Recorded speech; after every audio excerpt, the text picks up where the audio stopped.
My first What the Farage story is a proper What the Farage moment. That's right, a shift in tone. It comes from America and the revelation that an F-18 pilot who filmed a famous 2015 UFO encounter gave secret evidence to politicians when he explained they initially thought the flying object was just part of training and locked into it like he was about to fight it. So, new redacted documents. There it is. We can see footage of it there. If you are listening on radio, basically it's kind of black and white kind of images that you see in airplanes there, and it's a little, I don't know, almost, you could say an almost tic-tac shaped thing, I suppose, and it's been locked on. You can watch us on YouTube, remember, as well, so if you really want to see it. But basically, it's a UFO. Now, new redacted documents released to government document repository, which is difficult for me to say, apparently.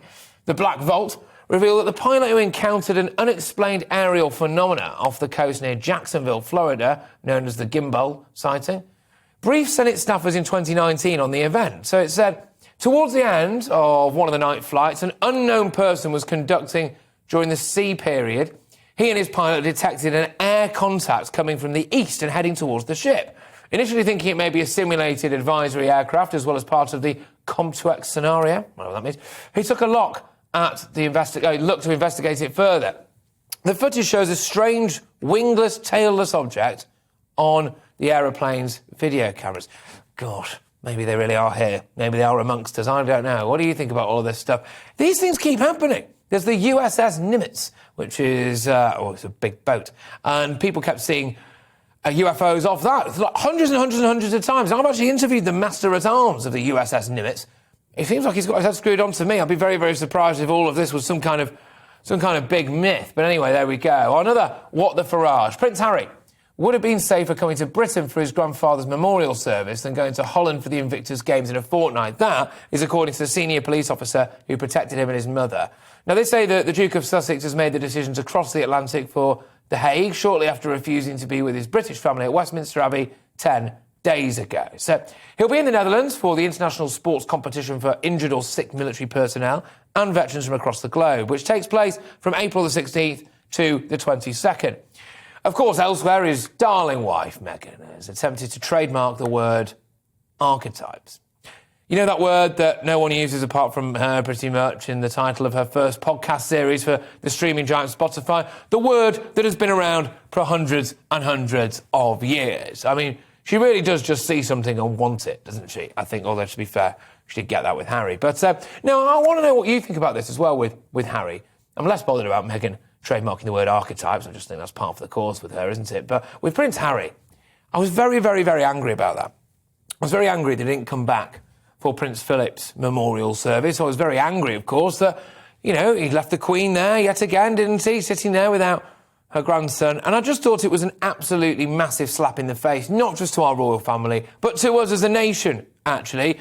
There's plenty of people who feel like they've grown up with Harry, who've seen him since he was a child, who've loved him, who've cried tears when he's cried tears, who've laughed with him when he's laughed, who've loved him, supported him, and helped him out. And actually, now, what's the point? Why did he not muster the courage to be able to come back? I think that's absolutely disgraceful. It's absolutely disgusting. And yeah, if he thinks he's safe in Holland, then fair enough, or maybe he should just stay there. Anyway, French far-right presidential candidate Marine Le Pen has vowed to issue fines to Muslims who wear headscarves in public. Yeah. As candidates made a final push for votes, 3 days ahead of an election seen as increasingly close, President Emmanuel Macron appears to have built up a lead of the first round of the polls on Sunday, but the latest poll suggests that Marine Le Pen is closing the gap. So she said, people will be given a fine in the same way that it's illegal not to wear your seatbelt. It seems to me that the police are very much able to enforce this measure. Where do you stand on that? I think it seems a bit strange for me, really. I don't see what the necessity, I'm not, trying to come across as some kind of bleeding heart liberal here, of course, but I don't see what the necessity is to stop people wearing headscarves in public. I don't get that. To find them. And look, I'll be massively concerned about what this means going forward. This, I reckon, will lead to a load of terror attacks. Now, yes, all right, so we can raise some certain questions there about why a particular level of offence in one community may lead to a terror attack in a way that perhaps it doesn't in other communities. OK, fine, that's a different question. But actually, is there a necessity to fine people for wearing a headscarf in public? I'm not sure there is, but I suppose you can get in touch with that and let me know what you think. Welcome to the GB News YouTube channel. You can watch us live 24 hours a day, catch up on your favourite shows and join in the conversation in the comments below. Don't forget to subscribe and you'll never miss any of our exclusive content.